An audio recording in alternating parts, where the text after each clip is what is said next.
Drama की starting एक सुंदर सी लड़की से होती है जो कुछ पेंटिंग कर रही होती है। तभी उसके घर की नौकरानी आकर उसे बताती है कि उसकी कुछ ही दिनों में शादी होने वाली है, तो वह वेडिंग प्लानर से बात कर ले और जो उसने ड्रेस पसंद की थी एक बार उसको भी देखकर फाइनल कर दे। इस लड़की का नाम जिंग जिंग होता है और वह अपनी नौकरानी से कहती है, हाँ बिल्कुल, मैं ये थोड़ी देर में कर लूंगी। और उसके बाद वह टैब में वेडिंग ड्रेस को देखने लगती है और तभी उसे एक सीन याद आता है जहां पर उसका जो होने वाला पति होता है, जिसका नाम मू लू चंग होता है, उसने उसकी जगह किसी और लड़की को अपनी ब्राइड बना लिया होता है और उसकी नजरों के सामने ही उससे वेडिंग ड्रेस में शादी कर लेता है। और जिंग जिंग उसके साथ कुछ कर भी नहीं पाती है और वह बस दूर खड़ी उन्हें देख सकती है। ऐसे करके उसका दिल बुरी तरीके से टूट जाता है। और यहाँ पर उसने जिंग जिंग से शादी न करने का यह कारण दिया होता है कि जिंग जिंग कभी भी उसके बच्चों की मां नहीं बन सकती है, क्योंकि जिंग जिंग के साथ पास्ट में कुछ एक हादसा हुआ था जिसकी वजह से वह कभी भी इनके बच्चों को इस दुनिया में नहीं ला पाएगी। जिंग जिंग ये सारी बातें सुनकर इतनी ज्यादा इमोशनल हो जाती है कि वह डॉक्टर के पास एक अपॉइंटमेंट बुक करती है और वह अपने एग्स फ्रीज करवाने की बात करती है। और हम देखते हैं कि उसके हाथ में जो वेडिंग ड्रेस और वेडिंग प्लानर ने जो भी उसे आउटफिट्स की एक हार्ड कॉपी दी होती है, उनको वह डस्टबिन में फेंककर हॉस्पिटल जाने की बात करती है। अब हमें अगला सीन दिखाया जाता है जहां पर हम देखते हैं कि जिंग जिंग घर पर आती है और वह देखती है कि घर पर कोई नहीं है और वह घर के नौकर को कॉल करती है कि बाकी सब लोग कहां पर हैं, जिस पर वह बताता है कि बॉस ऊपर अकेले आपका इंतजार कर रहे हैं। जिंग जिंग उसके रूम के पास जाती है जहां पर वह देखती है कि मूलू चंग अपनी वाइफ के साथ बिजी है और वह उसे किस कर रहा है और उनके बीच में क्लोज मोमेंट्स बन रहे हैं। और तभी जिंग जिंग उसे कॉल करती है और कहती है, मूलू चंग, मुझे तुमसे कुछ बात करनी थी क्योंकि मुझे अपनी वेडिंग के आउटफिट्स तुम्हें दिखाने थे।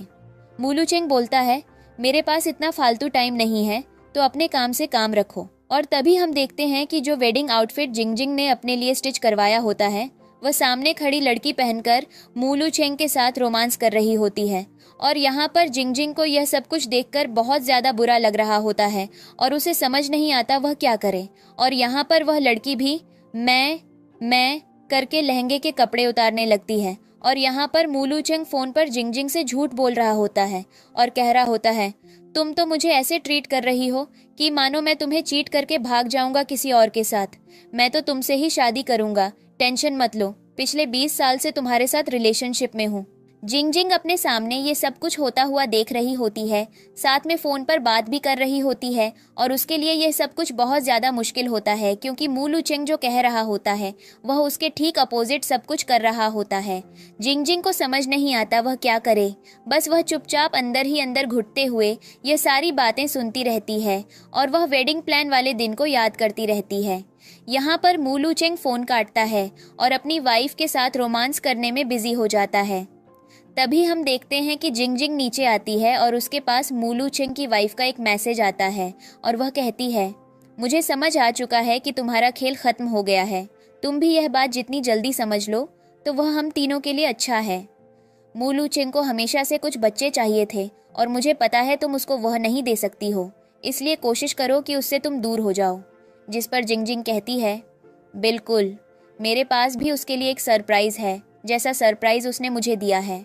और हम अगला सीन देखते हैं जहां पर जिंग जिंग घर में सो रही होती है और मूलू चंग उसके पास आता है, उसके पीछे से हक करता है।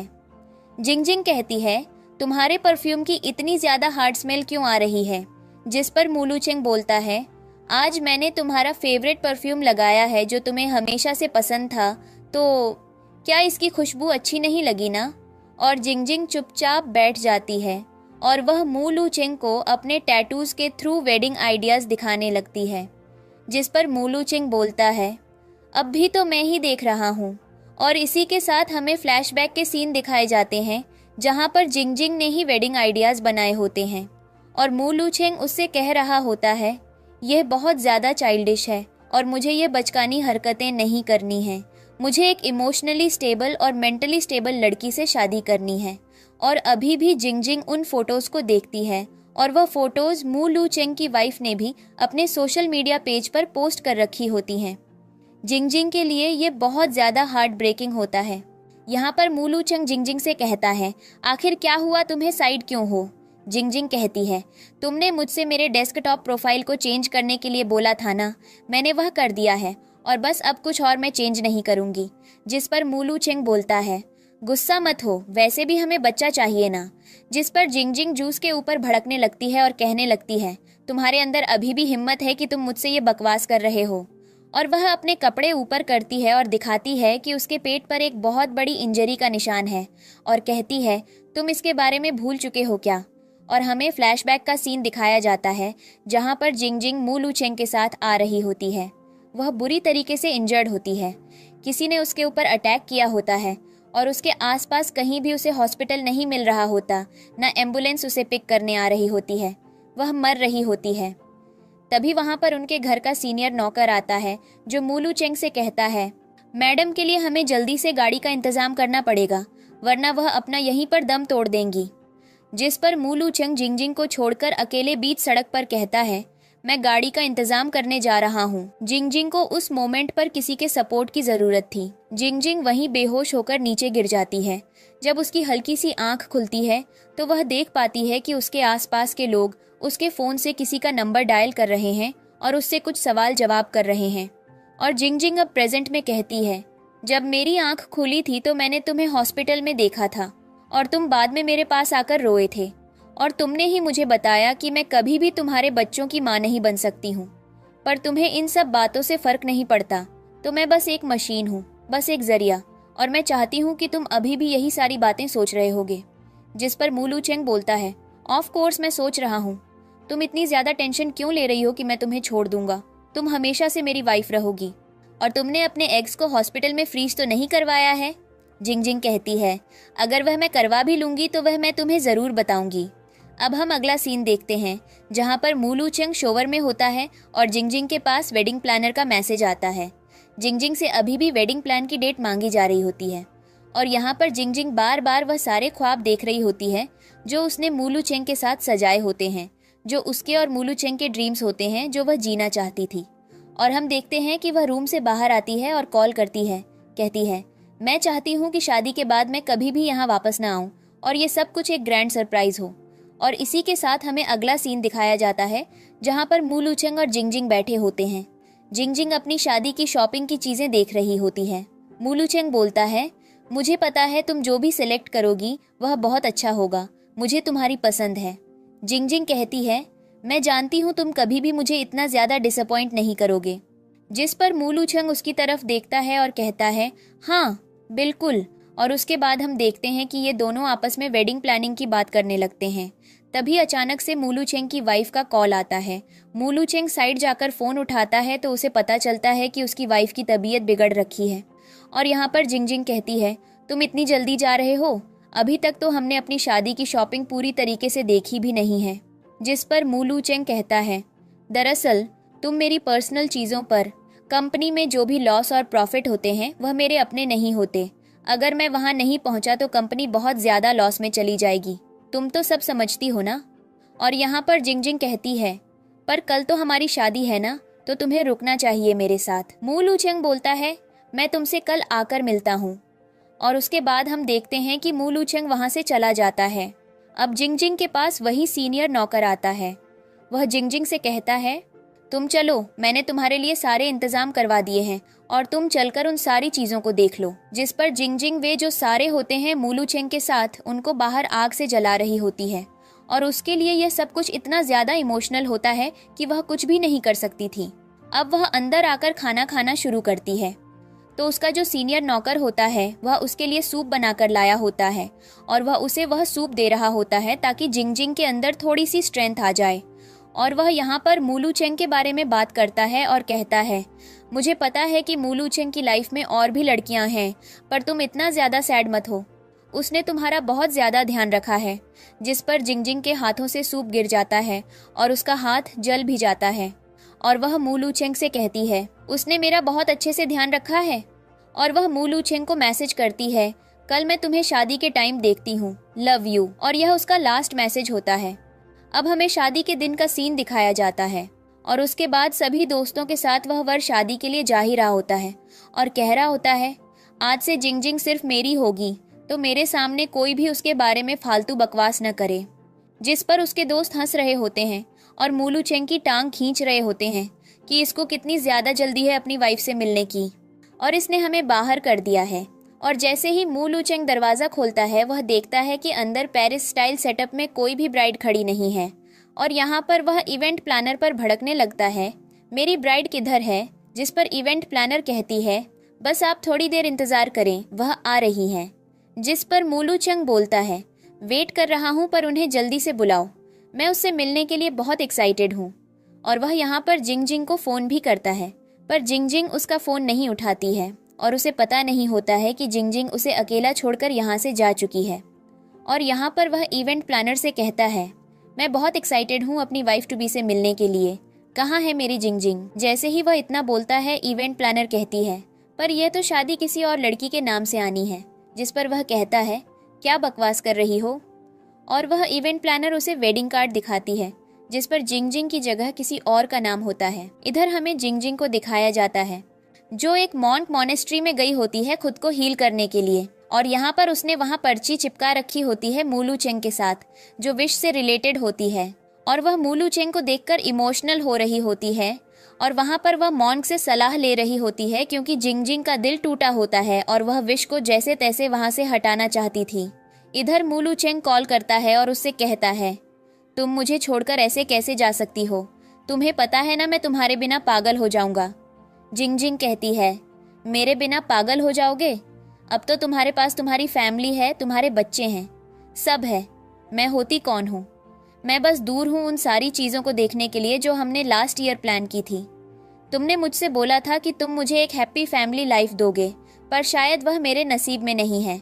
और वह ऐसा बोलकर उसके सामने उन सारे कागज़ों को काटकर ऊपर हवा में फेंक देती है और वहाँ से कहती है, मुझे एक बहुत अच्छी लाइफ के लिए विश करो जिसको मैं अकेले जी सकूं और मेरी लाइफ में कोई और लड़का ना हो।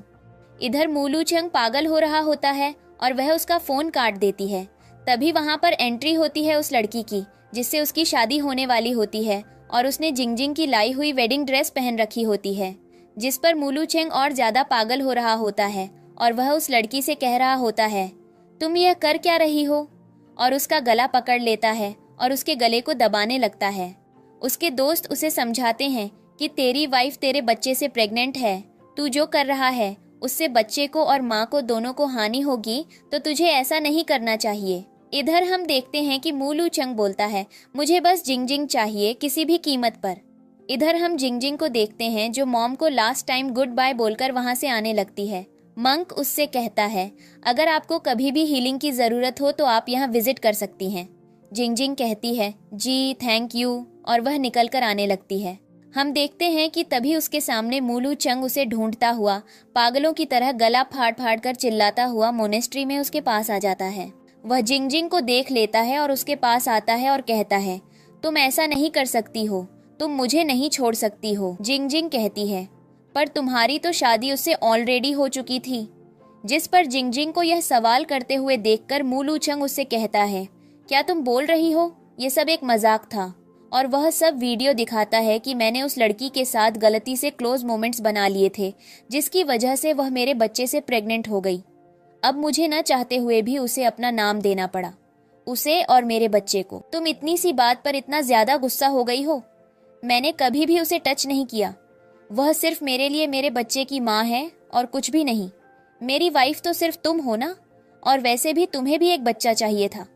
जैसे वह हमें मेरा बच्चा दे देगी, हम उस बच्चे को लेकर तुम्हारे साथ सेटल हो जाएंगे और तुम मेरे साथ ही रहोगी। मैं तुम्हें कहीं नहीं जाने दूंगा। तुम्हारे अलावा मैं किसी से शादी नहीं करूंगा। और वह यह वीडियो भी जिंग जिंग को दिखाता है और उससे कहता है, प्लीज वापस चलो। मैं तुमसे प्रॉमिस करता हूँ कि मैं आज के बाद तुम्हें कभी भी परेशान नहीं करूंगा, तुम्हारा अच्छे से ध्यान रखूंगा। प्लीज वापस चलो। जिंग जिंग कहती है, पर तुम्हें पता है ना कि यह कोई चीज पहली बार तुमने मेरे साथ नहीं की।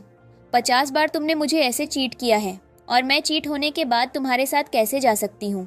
जिस पर जिंग जिंग को यह बोलता हुआ देखकर मूलू चेंग कहता है, मुझे बताओ कब मैंने तुम्हें चीट किया है। जिस पर जिंग जिंग कहती है, तुम्हें पता है कि जब तुम वापस आते थे अपनी बिजनेस मीटिंग से, कई बार तो मैं तुम्हारे कपड़े उठाती थी और एक दिन मुझे उन्हीं कपड़ों पर किसी की लिपस्टिक का निशान मिला। जब मैंने तुमसे क्वेश्चन किया तो तुम मेरे ऊपर भड़क गए और मुझसे बोला कि मैं तुम्हें कमरे में थोड़ी प्राइवेसी दिया करूं और एकदम से आकर तुम्हारे साथ करीब न होने लगा करूं। और उस दिन के बाद से मैंने कभी भी तुम्हारे कपड़े टच नहीं किए, क्योंकि मुझे पता था जितनी बार मैं उनको टच करूंगी मुझे एक नया एविडेंस मिलेगा, जिससे मुझे तुमसे दूर जाने का एक नया बहाना मिलेगा। और आज तक मैंने उन कपड़ों को टच नहीं किया है और वे अभी भी वैसे ही होंगे। मूलू चंग उसके सामने अभी भी गिड़गिड़ाता है और उससे कहता है, मुझे माफ कर दो, मैं तुम्हारे सामने यह सब कभी भी नहीं करूंगा। तुम्हें पता है ना मैं तुमसे प्यार करता हूँ। जिंग जिंग कहती है, पर इस प्यार का क्या फायदा जो मुझे अंदर ही अंदर खा रहा हो, और आज के बाद प्लीज मुझसे मत मिलना आकर। जिस पर मूलू चंग उससे कहता है, जिंग जिंग इन सब चीजों के बारे में सोच लो। मैंने तुम्हें हर बर्थडे पर इतने सारे गिफ्ट्स दिए हैं। मैंने कभी तुम्हें फोर्स नहीं किया कि तुम मुझे एक बच्चा पैदा करके दो। तो अब जो भी प्रॉब्लम हो रखी है उसके बाद। जिंग जिंग कहती है, मुझे इन सब बातों से फर्क नहीं पड़ता, क्योंकि तुमने इन सब चीज़ों के पीछे की सच्चाई नहीं बताई। तो मुझे लगता है तुम जो करते हो वह बहुत ज़्यादा खुशी की बात है। जिस पर जिंग जिंग कहती है, तुम्हें पता है जिस दिन हमारी शादी होने वाली थी उस दिन मैंने तुमसे रुकने के लिए बोला था, एक दिन पहले, क्योंकि मुझे तुम्हारे साथ खाना खाना था। लेकिन तुम मुझे गिड़गिड़ाता हुआ अकेला छोड़कर चले गए, क्योंकि तुम्हें तुम्हारी होने वाली वाइफ और बच्चे की चिंता थी, न कि मेरी।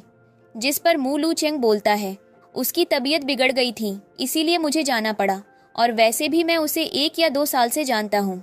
अगर तुम्हें इतनी प्रॉब्लम हो रही है तो मैं उसे बोल दूंगा कि उसके पेट में जो बच्चा है वह उसे अबॉर्ट कर दे, और उसके बाद तो तुम मेरी लाइफ में वापस आ जाओगी।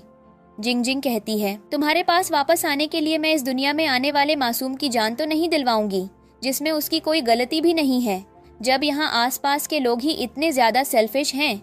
मूलू चंग उसके सामने रिक्वेस्ट करने लगता है और वह उससे भीख मांग रहा होता है उसके साथ वापस आने के लिए। वह अपने घुटनों पर होता है और जिंग जिंग मूलू चंग को गिड़गिड़ाता हुआ छोड़कर वहां से चली जाती है। तभी हम देखते हैं वहां पर उसके पास मंक आता है। मंक उसे समझाता है मौका और समय दोनों खत्म हो चुके हैं और यही भाग्य है, तो अब उसे अकेला छोड़ देना चाहिए अपने हाल पर। जब वह तुम्हारे पास थी तब तो तुमने उसकी कद्र नहीं की, और अब तुम उसे अकेला छोड़ दो। जिस पर अब मूलू चंग को अंदर ही अंदर बुरा लगता है और वह मंक से कहने की कोशिश करता है कि उसने जिंग जिंग को 20 साल तक डेट किया है, वह उसे ऐसे अकेला छोड़कर नहीं जा सकता है। लेकिन मंक वहां से चला जाता है।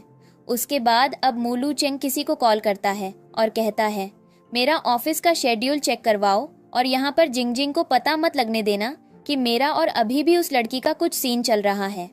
अब इधर हमें अगला सीन दिखाया जाता है जहाँ पर मूलू चंग घर आता है और वह अपने कपड़े चेंज कर रहा होता है, और वह बस सेट हो चुका होता है कि जिंग जिंग अब उसकी लाइफ से दूर जा चुकी है। अब उसके पास कोई ऑप्शन भी नहीं है और उसे कहीं ना कहीं अपनी गलतियां रियलाइज होना शुरू होती हैं, पर उसकी गलतियां इतनी ज़्यादा होती हैं कि अगर वह रियलाइज करना भी शुरू करेगा तो वह कितनी गलतियों को रियलाइज कर पाएगा। तो अब हम देखते हैं कि तभी पीछे से आकर उसे कोई हक करता है और उसे लगता है कि जिंग जिंग है। तो वह कहता है, मुझे पता था तुम मेरे बिना नहीं रह पाओगी। लेकिन जैसे ही वह पीछे मुड़ता है तो वहाँ पर जिंग जिंग न होकर उसकी वाइफ होती है। जिस पर वह कहता है, तुम यहाँ क्या कर रही हो? जिस पर वह कहती है, मुझे तो तुम्हारे पास आना था ना, हमारी शादी हो चुकी है। जिस पर वह बोलता है, तो तुम मुझे ऐसे टच क्यों कर रही हो? जिस पर वह लड़की कहती है, नहीं मुझे नहीं पता। यहाँ पर अब मूलू चंग उसे बताना शुरू करता है, तुम्हारी जिंग जिंग से बात हो रही थी ना? जिस पर वह बोलती है, नहीं मेरी उससे क्या बात हो रही होगी। मूलू चंग बोलता है, झूठ मत बोलो, तुम्हारी वजह से वह मुझे छोड़कर जा चुकी है और हमने 20 साल तक अपनी शादी के जो ख्वाब देखे थे वह सारे ख्वाब भी टूट चुके हैं। अब उसे फर्क नहीं पड़ता मैं उसके पास रहूं या न रहूं, यह सब कुछ तुम्हारी वजह से हुआ है। वह लड़की कहती है, आप ये कैसी बातें कर रहे हैं, मेरी वजह से कैसे हो सकता है? जिस पर मूलू चंग बोलता है, अभी भी तुम अच्छे बनने की एक्टिंग कर रही हो, पर यह तुम्हारी अच्छाई ज्यादा टाइम तक नहीं टिकेगी। और वह उसके ऊपर बहुत ज्यादा गुस्सा करने लगता है और उसका गला पकड़ लेता है और वह उसे कहता है, ये मेरा और जिंग जिंग का घर है, तुम यहाँ पर आने के लिए किसने बोला और तुमने किसकी परमिशन से मेरे घर में एंट्री ली? लेकिन तब तक वहाँ पर उनका मेड आ जाता है जो उनसे कहता है, खाना रेडी है, आप लोग चलकर खा लें, और खाने में आपका फेवरेट फूड बनाया है। और वह यह बात मूलू चंग से कहता है। मूलू चंग को लगता है कि यह सब कुछ जिंग जिंग करके गई है। वह भागकर डिनर के टेबल पर चेक करता है और कहता है, यह सब तो वही खाना है जो मुझे पसंद है। जिस पर अब मूलू चंग अपने नौकर से पूछता है, जिंगजिंग किधर है? जिस पर उसका नौकर बोलता है, मैडम तो यहाँ नहीं आई हैं। जिस पर वह बोलता है, अगर वह नहीं आई हैं तो यह खाना सिर्फ उसी को बनाना आता है मेरे लिए, और कौन कुकिंग करेगा? जिस पर पीछे से उसकी वाइफ कहती है, दरअसल मेरी जिंगजिंग से कुछ टाइम से बात हो रही थी और उसने मुझे इन सारी रेसिपीज के बारे में बताया था। ये सब कुछ मैंने तुम्हारे लिए बनाया है। जिस पर मूलू चंग को समझ आ जाता है कि जिंगजिंग को बहुत टाइम पहले इसकी और इसकी वाइफ की सच्चाई पता चल चुकी थी, और वह यहाँ पर अपनी वाइफ के हाथ से फ़ोन लेता है और वह सारे मैसेजेस को पढ़ता है और वह अंदर ही अंदर टूट जाता है। और उसके बाद वह अपनी वाइफ से कहता है, तो प्लीज़ चली जाओ, ये घर तुम्हारे लिए नहीं है, प्लीज़ यहाँ से जाओ। और वह चिल्लाना शुरू कर देता है, जिस पर वह लड़की वहाँ से चली जाती है। फिर वह जाकर फ्रिज चेक करता है, क्योंकि उसे लग रहा था कि शादी से एक दिन पहले जिंगजिंग बार बार उसे अपने पास रुककर डिनर करने के लिए कह रही थी, तो उसे लग रहा था कि फ्रिज में जिंगजिंग उसके लिए कुछ बनाकर रख गई होगी, क्योंकि मूलू चेंग का बैड स्टमक होता है और उसे बाहर का खाना एकदम से अच्छा नहीं लगता।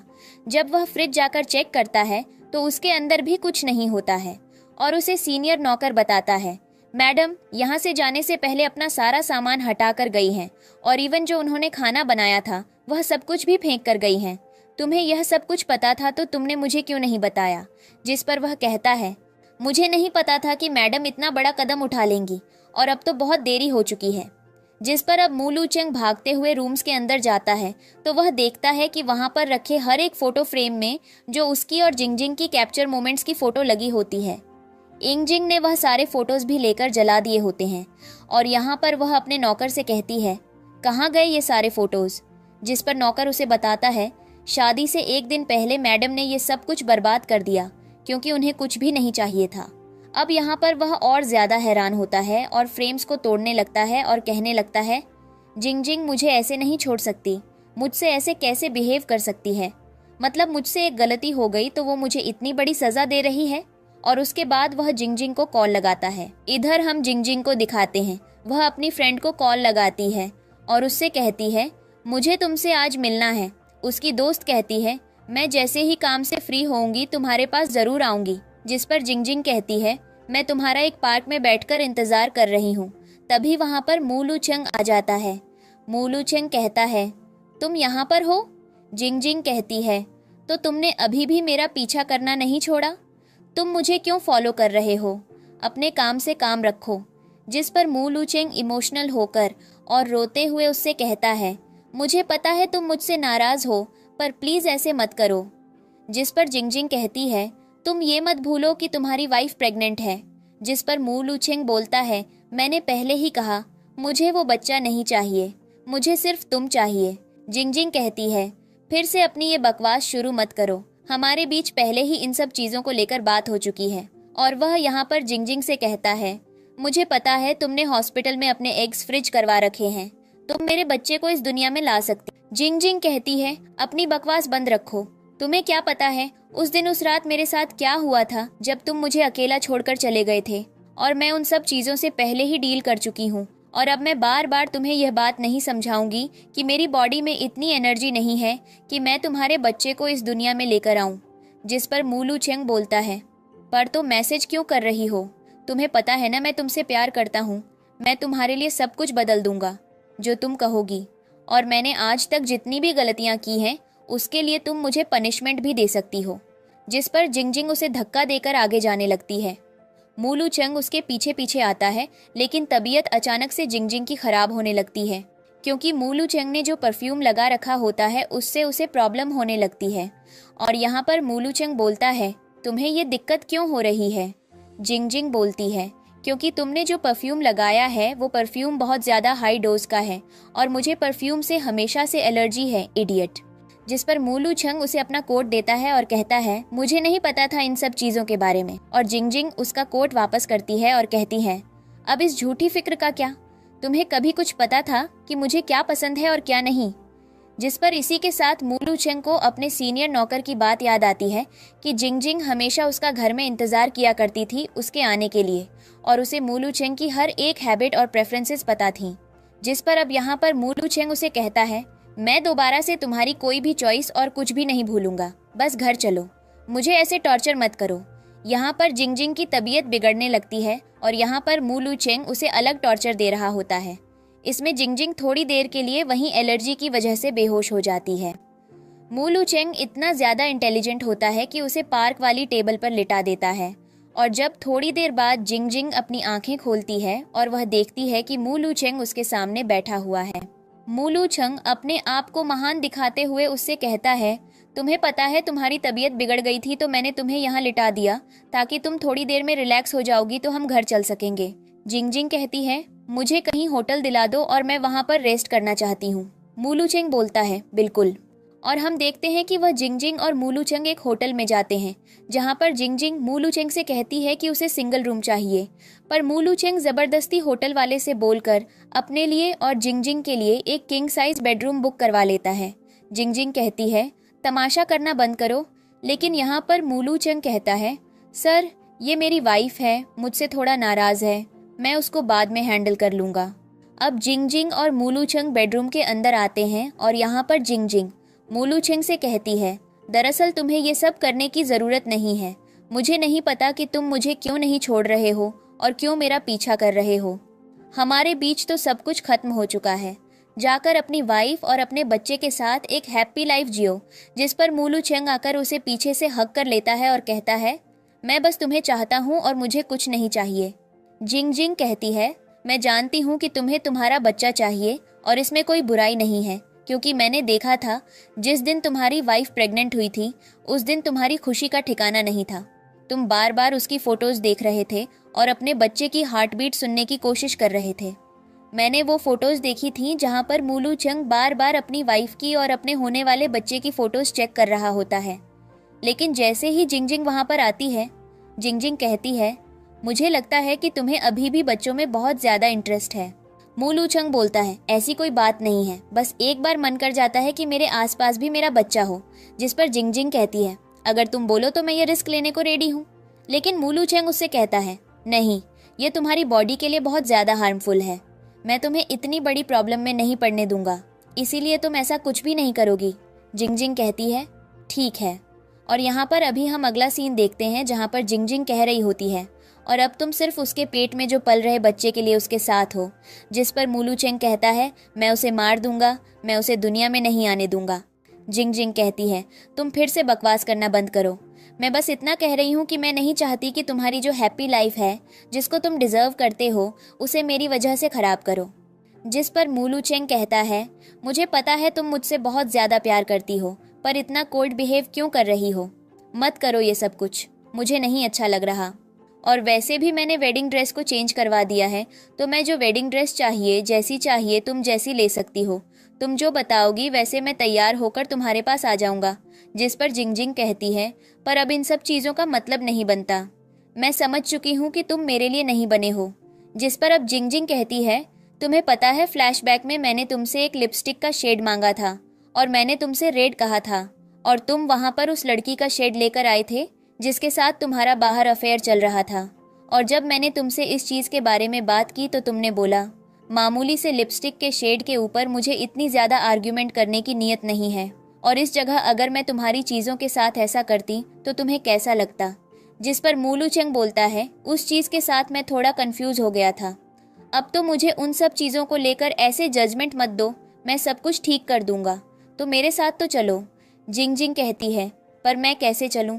तुमने दिन ब दिन मुझे तोड़ा है, तुमने कभी भी मेरी बात नहीं मानी, तुमने हमेशा मुझे एक ऑप्शन की तरह ट्रीट किया, जस्ट बिकॉज मैं तुम्हारे लिए इस दुनिया में एक बेबी को नहीं ला सकती थी।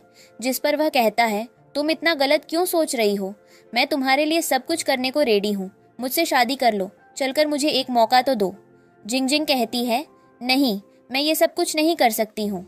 जिस पर मू लू चेंग उसके ऊपर भड़कने लगता है और कहने लगता है, आखिर तुम ऐसा क्यों कर रही हो? वो सब कुछ भूल चुकी हो जो हमने साथ में मोमेंट्स बिताए थे, और वैसे भी हमने हनीमून के लिए जो टिकट्स बुक की थी वो अभी भी मेरे पास है। जिस पर जिंगजिंग कहती है कि मैंने मना किया है और तुम ये सब बातें करना बंद करो। मू लू चेंग बोलता है, तो मैं आधा जब तुम 20 साल की हुई थी तो मैं तुम्हें एक बीच एरिया पर ले गया था। जिंगजिंग कहती है, क्योंकि वो तुम्हें पसंद था। मैंने कभी भी तुम्हारे साथ रिलेशनशिप में अपनी चॉइस नहीं चलाई है। मैंने वही किया है जो तुम्हें पसंद है। जिस पर जिंगजिंग की यह बात सुनकर मू लुचेंग थोड़ा हैरान होता है। जिंगजिंग इमोशनल हो जाती है और कहती है, मैं बहुत ज़्यादा डरती हूँ पानी से, मुझे माउंटेन एरिया पर ज़्यादा जाना पसंद है। लेकिन उस दिन जब मैं 20 साल की होकर अपना बर्थडे सेलिब्रेट करने के लिए बीच पर गई तो तुम्हारे ब्रदर्स ने मुझे इतना ज़्यादा इनसिक्योर कर दिया। और उस मोमेंट को हमें दिखाया जाता है जहाँ पर मू लुचेंग अपने फ्रेंड्स के साथ कुछ गेम खेल रहा होता है और तभी उसके दोस्त जिंगजिंग को वहाँ पर बैठा हुआ देखते हैं और वह जिंगजिंग को गलत नज़र से देखते हैं और वह मू लुचेंग से कहते हैं, जिंगजिंग का इंट्रोडक्शन हमसे भी करवाओ। मू लुचेंग उसे जाकर पिक करने आता है और उसकी तबीयत ऑलरेडी ख़राब होती है पानी में होने की वजह से और मू लुचेंग उससे कहता है, मेरे फ्रेंड्स तुमसे मिलना चाहते हैं। जिंगजिंग कहती है, पर मैं अच्छा फील नहीं कर रही हूँ, क्या हम उनसे बाद में नहीं मिल सकते? मू लुचेंग उसके ऊपर गुस्सा करने लगता है और कहने लगता है, कुछ गर्म पानी पी लो और जल्दी से चलकर उनसे मिलो। जिंगजिंग कहती है, नहीं, मैं नहीं चल सकती हूँ, मेरी तबीयत बिगड़ी हुई है। लेकिन मू लुचेंग उसके ऊपर इतना ज़्यादा भड़क जाता है और वह गुस्से में वहाँ से जिंगजिंग को छोड़कर आ जाता है। जिंगजिंग वहाँ पर खड़ी होकर ये सब कुछ देख रही होती है, जिस पर मू लुचेंग अपने दोस्तों के साथ बाहर आ जाता है। जिंगजिंग मू लुचेंग के पीछे पीछे जाती है ताकि वह उसे मना सके क्योंकि वह उससे गुस्सा हो गया है और वे लोग स्विमिंग पूल के पास खड़े होते हैं और यहाँ पर जिंगजिंग की तबीयत बिगड़ने लगती है और वह अचानक से पानी के पास जाकर बेहोश होकर गिर जाती है। और तभी मू लुचेंग के दोस्त जो कि अंदर की साइड कुछ गेम खेल रहे होते हैं वे यह देख लेते हैं और वह भागते हुए जिंगजिंग को बचाने के लिए जाते हैं, लेकिन मू लुचेंग के दोस्त उन्हें रोक लेते हैं और कहते हैं कि वह खुद आ जाएगी, वह बस ड्रामा कर रही है ताकि वह तुम्हारी अटेंशन ले सके। और यहाँ पर जिंगजिंग पानी के अंदर डूब रही होती है और उसे पहले ही पानी से बहुत ज़्यादा डर होता है और वह तड़प रही होती है, पर कोई भी उसे पानी से बाहर नहीं निकालता। जब जिंगजिंग वहाँ पर देखती है और कहती है, मैं तब से यहाँ पर परेशान हो रही हूँ और ये लोग देखकर भी इग्नोर कर रहे हैं, और वह दोबारा से बेहोश होकर पानी में गिर जाती है। और अभी प्रेजेंट में मू लुचेंग जिंगजिंग को यह जस्टिफिकेशन देता है कि वह बस एक मामूली सा एक्सीडेंट था, उस पर इतना ज़्यादा भड़कने और बोलने की ज़रूरत नहीं है। जिस पर जिंगजिंग कहती है, तुम्हें पता था ना कि मुझे स्विमिंग नहीं आती और उसके बाद भी तुमने मेरे साथ यह सब किया। मू लुचेंग बोलता है, तुम्हें बस एक चीज़ याद है और तुम्हें वह सब याद नहीं जो मैंने तुम्हारे लिए इतने सारे एफर्ट्स डाले। जिंगजिंग कहती है, एफर्ट्स नाइस। लेकिन तभी उसके पास मू लुचेंग की वाइफ का कॉल आता है जो रोते हुए रिक्वेस्ट करती है कि मू लुचेंग उसके और उसके बच्चे को मारने की बात कर रहा है, जिंगजिंग अब उन्हें बचा सकती है। जिंगजिंग कहती है, तुम टेंशन मत लो, मैं कुछ भी नहीं होने दूंगी, तुम बस मुझ पर ट्रस्ट करो।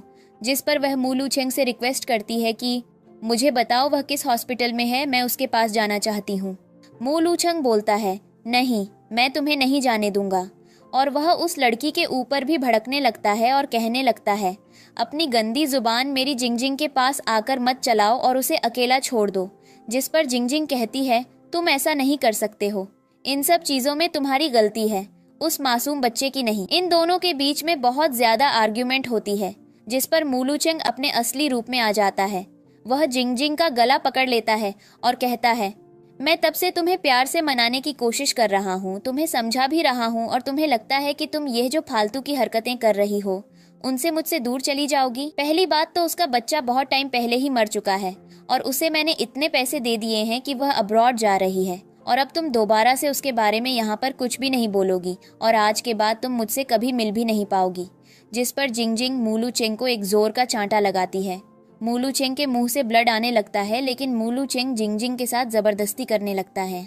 जिंगजिंग कहती है, मुझे प्लीज जाने दो, मुझे एक बार उसको देखना है। जिस पर मू लुचेंग बोलता है, नहीं, अब तुम कहीं भी नहीं जाओगी। जिंगजिंग कहती है, अब तमाशा करना बंद करो, और मू लुचेंग उसे बुरी तरीके से टॉर्चर कर रहा होता है। सीन में हम देखते हैं कि मू लुचेंग जिंगजिंग को रूम में लॉक करके उसके लिए खाना लेने जाता है क्योंकि उसे डर होता है कि कहीं जिंगजिंग भाग न जाए, और वह जिंगजिंग को ज़बरदस्ती खाना खिलाने की कोशिश भी करता है, पर जिंगजिंग उसके हाथ से खाने से साफ साफ मना कर देती है। और मू लुचेंग बोलता है, तो मुझसे इतनी नफरत क्यों करती हो? जिंगजिंग बोलती है, क्योंकि मेरे काउंटलेस एफर्ट्स डालने के बाद भी तुमने कभी उनको एक्नॉलेज नहीं किया। और वह उसे ऐसे कई सारे इंसिडेंट्स बताती है जहाँ पर उसने मू लुचेंग के लिए हैंडमेड गिफ्ट्स और बाकी सारी चीज़ें बनाई होती हैं। मू लुचेंग को लग रहा होता है कि उन सब चीज़ों की कोई वैल्यू नहीं है, तो वह सारे गिफ्ट्स को बर्बाद कर देता है और वह सारी चीज़ें भी जो उसने अपने हाथों से बनाकर मूलू चेंग के रूम में सजाई होती हैं। और मूलू चेंग ने उसे वार्निंग दी होती है कि अगली बार से अगर उसके लिए कुछ भी लेकर आए तो वह कुछ वैल्यूएबल लेकर आए, ना कि ये फालतू पेपर और कार्डबोर्ड की बनी हुई चीज़ें। जिंगजिंग से मूलू चेंग कहता है वह सब एक मामूली सी गलती थी, तो उसके चक्कर में मुझे ऐसे जज नहीं कर सकती हो। जिंगजिंग कहती है मैं जज नहीं कर रही हूँ, पर रियलिटी ये है कि तुम्हें मेरी और मेरी चीज़ों की कभी कोई कदर नहीं रही। तो मुझे लगता है कि वह लड़की थी जिससे तुमने शादी की थी, जिसके साथ तुम्हारा अफेयर चल रहा था, मुझे उसके बारे में भी बताया गया। और इंश्योर करके बताना शुरू करती है, जहाँ पर मूलू चेंग को कुछ लोग रेड रोजेस बहुत टाइम से दे रहे होते हैं। जब जिंगजिंग उससे क्वेश्चन करती है तो मूलू चेंग उससे झूठ बोलता है कि यह उसकी दुकान पर आकर कोई कस्टमर देकर गया था। अब जिंगजिंग को समझ नहीं आता कि वह मूलू चेंग के झूठ का क्या करे, क्योंकि उसके लिए यह सब कुछ नया नहीं होता और उसे सारी सच्चाई पता होती है। इसी बीच वह यह भी बताती है कि तुम्हें लगा था कि तुम्हारा घर के नौकरों के साथ अफेयर चलेगा और मुझे उनके बारे में भी नहीं पता होगा। मुझे सब पता था कि तुम कॉल को किससे क्या बात कर रहे हो। और वह बताती है कि जब वह एक घर की नौकरानी के साथ अपना अफेयर चला रहा था, मैं उस दिन उसके बर्थडे का केक लेकर गई थी और मैंने उसे तुम्हारी बाहों में देखा। इससे बुरा मेरे लिए क्या हो सकता है। जिस पर अब मूलू चेंग उसे समझाता है कि वह सब एक भूल थी, तो प्लीज ऐसा मत करो। मैं यह दरवाजा खोलकर यहाँ से नहीं जाऊंगा क्योंकि मुझे डर है कहीं तुम भाग न जाओ। जिंगजिंग कहती है भाग तो मैं बहुत पहले चुकी हूँ, पर अब मैं तुम्हारी लाइफ में वापस नहीं आऊंगी। अब हम देखते हैं तभी जिंगजिंग के पास उसकी दोस्त का कॉल आता है, जो उससे कहती है तुम कहाँ हो, मैं तुमसे मिलने के लिए वहां आ गई हूँ जहां तुमने मुझे इनवाइट किया था। अब जिंगजिंग मूलू चेंग से कहती है तो मुझे वहां पर लेकर चलो, मुझे मेरी फ्रेंड से मिलना बहुत जरूरी है। अब मूलू चेंग उसे वहां पर लेकर जाता है। ये वही कैफे होता है जहां पर मूलू चेंग हमेशा से लेकर आया करता था। और यहाँ पर उसकी दोस्त उससे मिलती है, उसे हग करती है और कहती है मैं तुम्हें बहुत टाइम से ढूंढ रही थी और तुम यहाँ हो, चलो हम चलकर ड्रिंक करते हैं। मूलू चेंग बोलता है जिंगजिंग तुम कब से ड्रिंक करना सीख गई हो। जिंगजिंग बोलती है अक्सर मैं यहाँ पर आया करती थी जब भी तुम मुझे बुरी तरीके से ट्रीट करते थे या मेरी बनाई हुई चीज़ों को एक्नॉलेज नहीं करते थे। और वह धीरे धीरे उसे करके मूलू चेंग को उस रेस्टोरेंट के अंदर ले जाती है और कहती है तुम्हें पता है यहाँ पर हमारी बहुत सारी चीज़ें जो हमने प्लान की थी वो रखी हुई हैं, चलो हम उनको चलकर देखते हैं। और यहाँ पर जिंगजिंग उसे उस फोटो के पास ले जाती है जहाँ पर मूलू चेंग ने लिखा होता है कि वह जिंगजिंग से अपनी लाइफ में हमेशा प्यार करेगा और उससे शादी करेगा। फिर वह कहती है मेरा दिल तो उस दिन टूटा जिस दिन मैंने तुम्हारी सीक्रेट मैरिज के बारे में पता लगाया, जिसके बारे में तुम अभी भी मुझसे झूठ बोल रहे हो। अगर तुम्हें मुझसे शादी नहीं करनी थी तो मुझे सीधा बता देते, पर तुमने मेरा दिल क्यों तोड़ा। यहाँ पर उसकी दोस्त उससे कहती है मूलू चेंग से कि थोड़ी जिंगजिंग को दूर से स्पेस दो। और हम देखते हैं कि यहाँ पर जिंगजिंग उन फोटोज को देख रही होती है और कह रही होती है तुमने कहा था जिस दिन यह दुनिया डूब भी जाएगी तो मेरा हाथ नहीं छोड़ोगे, और तुमने मेरा हाथ पहले ही छोड़ दिया क्योंकि तुमने मुझे इतने धोखे दिए हैं। मैं उन धोखों से उभर नहीं पा रही हूँ। मुझे समझ नहीं आ रहा है मूलू चेंग, मैं क्या करूँ और क्या नहीं। अभी तो मेरे सामने खड़े होकर मुझे फोर्स कर रहे हो ये समझने के लिए कि तुम मुझसे प्यार करते हो। मैं कैसे यह बात समझूं, कैसे इस चीज़ को अपने दिमाग में लाऊं कि जो तुमने गलती की है वो बस एक नासमझी थी या कोई भूल थी। और वह यहाँ पर जिंगजिंग उसे एक और इंसिडेंट बताती है जहाँ पर जिंगजिंग मूलू चेंग के पूरी रात आने का वेट करती है और उसने पूरी रात अपने हाथ से उसके लिए खाना बनाया होता है, पर मूलू चेंग नहीं आता। यहाँ पर उसके घर का सीनियर नौकर जिंगजिंग से कहता है तुम्हारी तबीयत बिगड़ जाएगी, शायद बॉस कहीं बाहर चले गए हों, तुम इस खाने को खा लो। लेकिन जिंगजिंग कहती है कि तुम नहीं आए, और जब मेरी अगली सुबह आंख खुली तो मैं बिस्तर पर थी, मुझे तुम्हारी आवाज़ सुनाई दी तो मैं भागते हुए बाहर आई और मैं देखती हूँ कि तुम फ़ोन पर किसी से बात कर रहे हो और तुम मुझसे कह रहे हो कि कल रात ड्रिंक करने की वजह से तुम्हारी तबीयत ख़राब हो गई होगी, इसलिए मैंने तुम्हारे लिए सॉफ्ट स्पाइसी फूड पैक करने के लिए बोला है। मैं थोड़ी देर में उसे लेकर कंपनी में आ जाऊँगा। और मैं ये चीज़ देखकर पूरी तरीके से टूट गई क्योंकि तुमने मेरे एफर्ट्स को बिल्कुल भी एक्नॉलेज नहीं किया। और जब मैं रूम के अंदर सो रही थी गुस्से में, तो तुम मेरे पास आते हो, मुझसे झूठ बोलते हो कि तुम्हें कंपनी में कुछ काम है और मैं यहाँ पर रेस्ट करूँ, और तुम मुझे अकेला छोड़कर चले जाते हो और मैं अंदर ही अंदर घुटती रहती हूँ और रोती रहती हूँ। तुमने मेरी जगह बहुत आसानी से दूसरों को दे दी और तुम वो सारी चीज़ें भूल चुके हो जो तुमने मेरे साथ की थी। और अब मेरे सामने तो अच्छे बनने की एक्टिंग कर रहे हो। मैं ये सारी चीज़ें कैसे एक्सेप्ट करूं, बताओ मुझे। मू लूचेंग बोलता है, मुझे माफ़ कर दो। जिंगजिंग कहती है, हमारा रिलेशनशिप एक तमाशा था तुम्हारे लिए। और यहाँ पर जिंगजिंग मू लूचेंग को एक चांटा भी मारती है, जिस पर मू लूचेंग जिंगजिंग को मारने के लिए आता है तो उसकी दोस्त उसे पीछे से धक्का देती है और कहती है, उसके पास मत आना और उससे कभी बात करने की कोशिश मत करना। यहाँ पर मू लूचेंग बोलता है कि मैं जिंगजिंग को बस कन्विंस करना चाहता हूँ कि मैं उससे दूर नहीं रह सकता।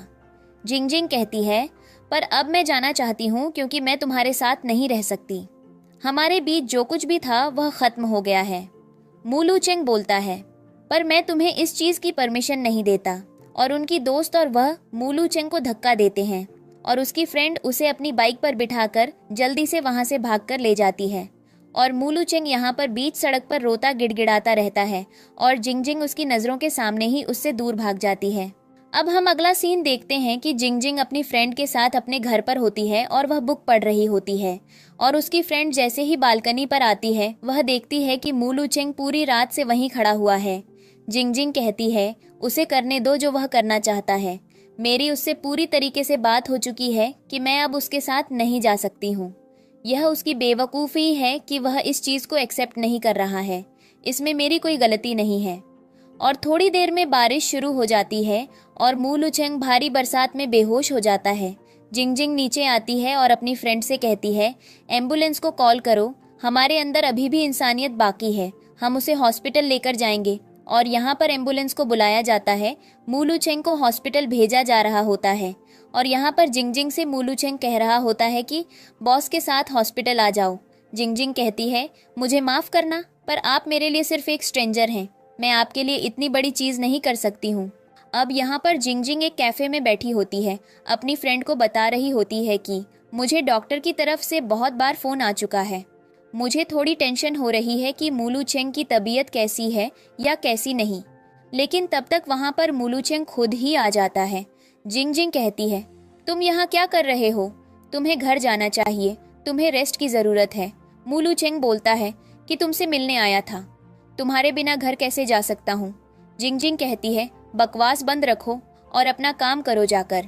अब मू लूचेंग यहाँ पर जिंगजिंग के आसपास रहने की कोशिश करता है। जिंगजिंग की फ्रेंड उसे प्रोटेक्ट करने की कोशिश भी करती है, पर मू लूचेंग उसे छोड़ने का नाम ही नहीं ले रहा होता है। अब यहाँ पर हम देखते हैं कि मू लूचेंग उसके लिए बटर का काम भी करता है और वह उससे कहता है कि मैं तुम्हारे पास ही रहूँगा। और जब वह देखती है कि वह उसके लिए ड्रिंक्स बना रहा होता है और थोड़ी देर में उसके लिए कुछ लेने चला जाता है, तभी वहाँ पर कुछ लड़के आकर जिंगजिंग को अकेला देखकर छेड़ना शुरू कर देते हैं, जिस पर मू लूचेंग उनसे लड़ने लगता है और मू लूचेंग के हाथ में चोट लग जाती है।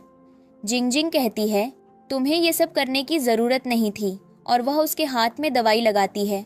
जिंगजिंग कहती है, तुम्हारी कंपनी लॉस में जा रही है, कई सारे प्रोजेक्ट सस्पेंड कर दिए गए हैं, तो मैं ये बात समझ नहीं पा रही हूँ कि तुम्हें यहाँ से जाना होगा। जिंगजिंग कहती है, मेरी बात मानो, मैं अब तुम्हारे पास वापस नहीं आ सकती हूँ। लेकिन मू लूचेंग उसकी बात नहीं मान रहा होता है और वह वहीं पर होता है। थोड़ी देर बाद अचानक से मू लूचेंग को चक्कर आ जाते हैं और वह वहीं बेहोश होकर गिर जाता है। जिंगजिंग कहती है, इसकी बॉडी इतनी ज्यादा हीट क्यों है? और वह इस बीच में मू लूचेंग से उन सेपरेशन एग्रीमेंट पर साइन भी करवा लेती है। मू लूचेंग के लिए और जिंगजिंग के लिए चीजें बहुत ज्यादा हार्ड होती हैं, पर उन्हें एक दूसरे की भलाई के लिए यह सब कुछ करना पड़ता है। और यहाँ पर मू लूचेंग जब से वहाँ पर बेहोश हो जाता है, अगले सीन में जब उसकी आंख खुलती है तो वह घर पर होता है और वह अपने नौकर से पूछता है कि जिंगजिंग कहाँ पर है। तो उसका नौकर कहता है कि मैडम तो यहाँ पर आई ही नहीं। और मू लूचेंग को यह भी पता चलता है कि जिंगजिंग इस सिटी को छोड़कर कहीं दूर सिटी में जा चुकी है।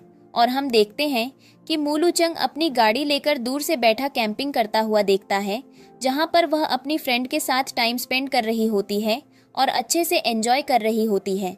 और जिंगजिंग की दोस्त देख लेती है कि मू लूचेंग उन्हें फॉलो कर रहा है, तो वह जिंगजिंग को बताती है, जिस पर जिंगजिंग कहती है, टेंशन मत लो, हमारे बीच सेपरेट एग्रीमेंट पर सिग्नेचर हो चुके हैं और अब वह मुझे फॉलो नहीं करेगा। मू लूचेंग भी अपना ड्राइवर रोक देता है और कहता है, मैडम को फॉलो करने की कोई ज़रूरत नहीं है। और वहाँ से जिंगजिंग को हंसी खुशी जाते हुए देख रहा होता है। और इसी के साथ इस ड्रामा की एंडिंग हो जाती है। आदमी ने अचानक औरत की जैकेट खींचकर खोली और जैसे ही देखा उसके होश उड़ गए। उसके सीने को आर पार करता हुआ 8 मीटर लंबा स्टील का कील था। वो औरत देश विदेश के जाने माने डॉक्टरों के पास जा चुकी थी, लेकिन कोई उसे ठीक नहीं कर पाया। पर उस आदमी ने एक ही नजर में पहचान लिया, यह कोई आम कील नहीं बल्कि एक विशेष खोया हुआ जहरीला कील था, जिससे शरीर धीरे धीरे गलने लगता है। अगर समय पर निकाला न जाए तो मौत तय है। वो एक पल भी नहीं रुका, तुरंत अपनी आंतरिक ऊर्जा को सक्रिय किया और एक झटके में कील खींच निकाली। चारों ओर सन्नाटा छा गया, सब लोग हैरान रह गए। तभी किसी ने कहा, यह आदमी क्या सच में वही छुपा हुआ महान चिकित्सक है? वो आदमी वाकई एक छुपा हुआ किंवदंती जैसा वैद्य था। सिर्फ 6 महीने पहाड़ों पर साधना की थी, लेकिन अपनी कोड तकनीक को 9वें स्तर तक पहुंचा चुका था। कहा जाता है, अगर किसी की जान चली भी जाए लेकिन शरीर सही सलामत हो तो वो उन्हें वापस